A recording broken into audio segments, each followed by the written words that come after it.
행복한 100세 한상훈입니다.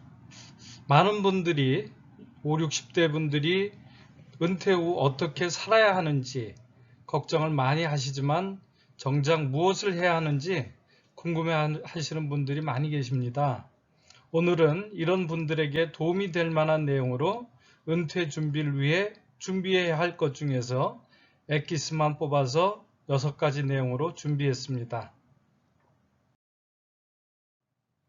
첫 번째는 계속해서 활동하기입니다. 자신이 할 수 있는 일을 찾아서 계속 활동하시는 것이 중요합니다. 퇴직 후에 집에만 머무르지 말고 결국은 계속 활동을 해야 하는데요. 가장 좋은 노후 준비는 은퇴 시기를 늦추는 것입니다. 만일 퇴직 후 하는 일에서 소득이 적은 경우에는 일하는 시간도 적으므로 두세 가지 일을 통해 소득 확보를 하는 것도 좋은 방법입니다. 인생 2막 업을 새롭게 준비하기입니다.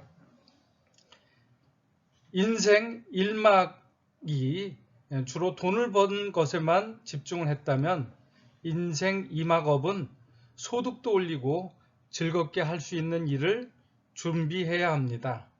그런 의미에서 위험 부담이 높은 창업이나 자영업에 뛰어들기보다는 돈을 들이지 않고 나이와 상관없이 할 수 있는 1인 지식기업에 관심을 갖는 것도 좋습니다.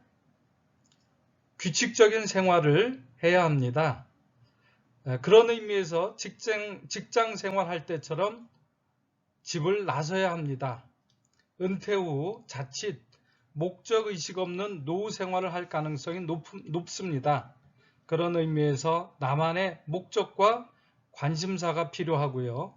점심은 밖에서 먹도록 노력해야 합니다.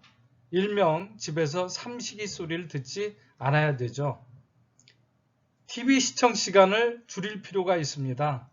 우리나라 은퇴자의 평균 TV 시청 시간은 하루에 3시간 30분이라고 합니다.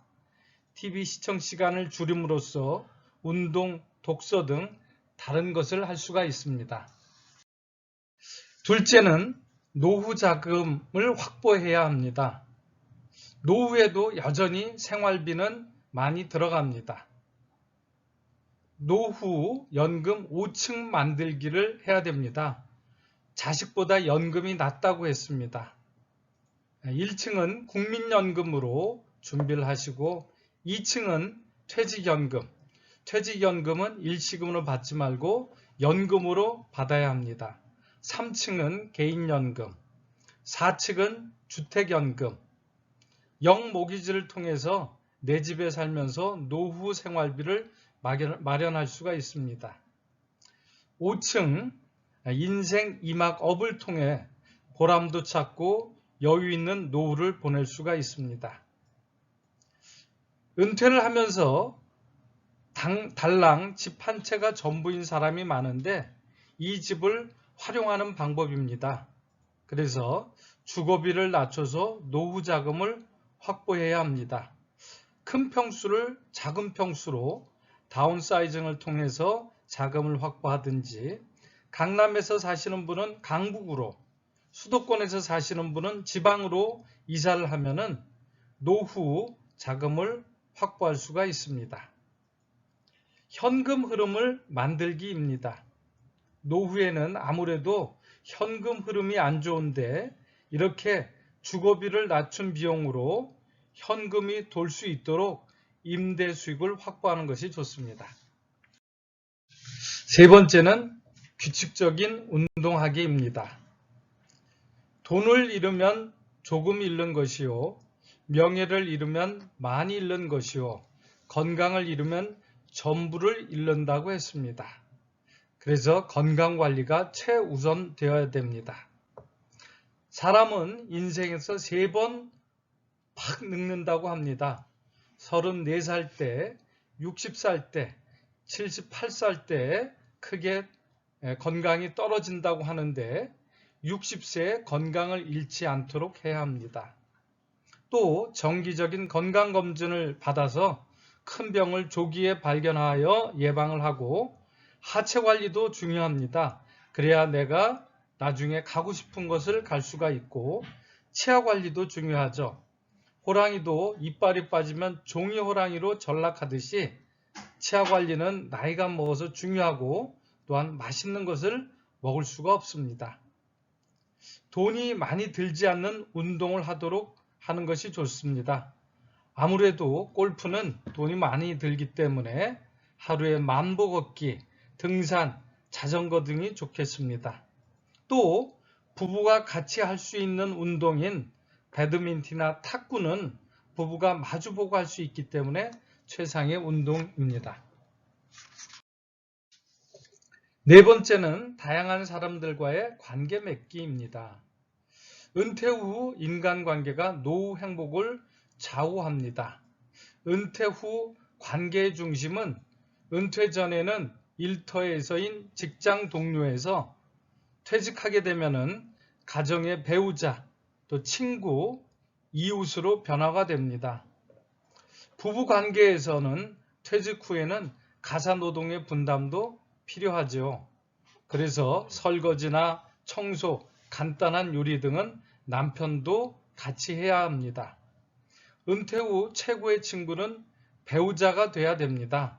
그래서 부부가 함께 할 수 있는 운동이나 취미, 여가를 마련하는 게 좋습니다.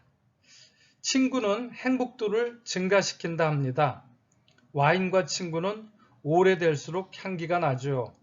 친한 친구와 만남의 횟수 증가는 수명과 행복도를 증가시킵니다. 지역 공동체의 활용도 굉장히 중요합니다. 요즘 집 주변에 문화센터, 도서관을 활용해서 평생학습에 참여하고 이곳에서 그림이나 악기나 스포츠 등을 배움을 통해서 여가 활동도 하고 새로운 사람도 사귀는 것이 좋습니다. 다섯 번째는 지속적인 교육에 참여하기입니다. 연구에 의하면 지속적인 교육에 참여하는 사람이 노후에 더 행복하고 건강하다고 합니다.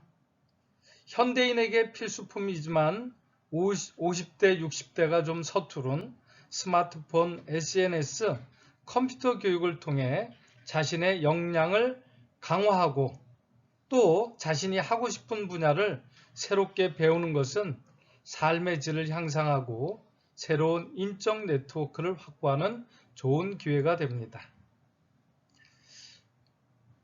새로운 것을 배울 때는 자신이 하고 싶고 좋아하는 분야를 선택하는 것이 좋습니다. 은퇴 선진국에서는 은퇴 후 음악, 미술, 스포츠, 악기 등 예체능이 인기가 있고 우리나라도 요즘 예체능을 많이 하고 계십니다. 자기개발 포트폴리오를 짤 필요가 있습니다. 여가도 전략이 필요가 합니다. 내가 만일 사진에 취미가 있다고 하면은 계획을 세우는데 60세에 사진 공부를 시작하고 63세에는 사진전에 출품하겠다. 65세는 사진전을 개최하겠다 등 계획을 세우면 실천 가능성이 훨씬 높습니다. 여섯 번째는 비교하지 않기입니다. 인생을 행복하게 살려면 비교하지 말아야 합니다. 과거와 비교하지 않아야 됩니다. 인생의 전반전은 직장이나 가족에 대한 책임감으로 내가 강요받은 것이었다면 인생의 후반전은 내가 선택하는 것입니다. 젊은 시절 화려했던 과거와 현재를 자꾸 비교하지 마십시오. 다른 사람과도 비교하지 않기입니다. 남의 떡이 커 보이듯이 화려해 보이는 사람도 개별적 구체적으로 들여다보면 누구나 어려운 점이 다 있습니다. 소유의 삶보다는 존재의 삶으로 살도록 노력해야 합니다. 내가 꽃을 좋아하니 꽃을 소유하기보단 하는 것이 소유의 삶이고 꽃을 좋아하지만 꽃을 보는 것으로 만족하는 것이 존재의 삶으로 사는 것입니다. 소유를 한다는 것은 많은 스트레스를 동반합니다. 우리의 집과 사무실은 이미 소유물로 포화 상태입니다. 연구 결과에 따르면 물질적인 소유와 행복도는 비례하지 않는다고 합니다. 예, 이상으로 은퇴 후 꼭 해야 할 6가지에 대해서 말씀드렸습니다. 시청해 주셔서 감사합니다.